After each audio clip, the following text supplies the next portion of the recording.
4, 3, 2, 1. Cue music.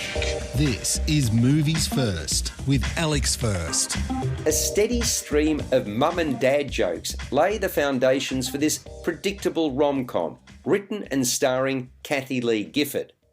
Depending upon your perspective, you might find it pleasant or painful.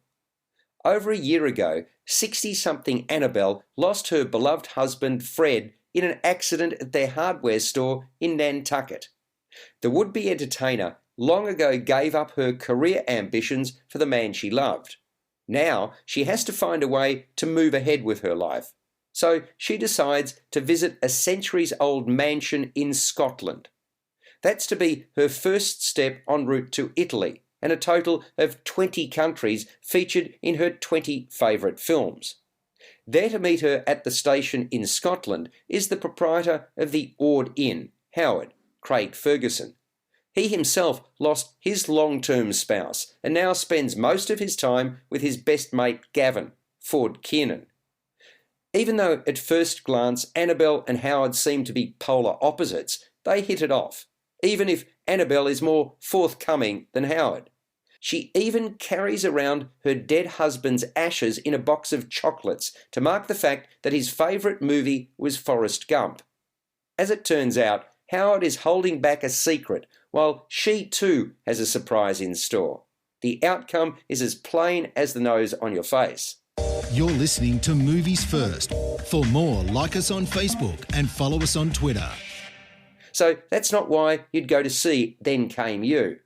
It positions itself as a syrupy charmer, and there's certainly an audience for this kind of thing, although there's nothing top shelf about what's on offer. Formulaic? Absolutely. An attraction, squabbling, and a happy reuniting. Howard can be caustic and Annabelle playful. Humour is the driving force to unite a pair that has holes in their hearts. Mind you, apart from the words they utter, that is at times difficult to believe, given how they carry on, and then carry on some more. The landscape and cinematography by Reinaldo Villalobos are breathtaking. If you haven't visited Scotland, surely you'd want to after seeing Then Came You. It's what I call a try-hard film. Directed by Adriana Trigiani, it tries too hard to impress, but isn't much chop. Also featuring Liz Hurley in a small role, Then Came You scores a 5 out of 10. You've been listening to Movies First with Alex First. Available at Apple Podcasts, Google Podcasts, Spotify, iHeartRadio, or your favourite podcast player. You can also stream on demand at Bytes.com. This has been another quality podcast production from Bytes.com.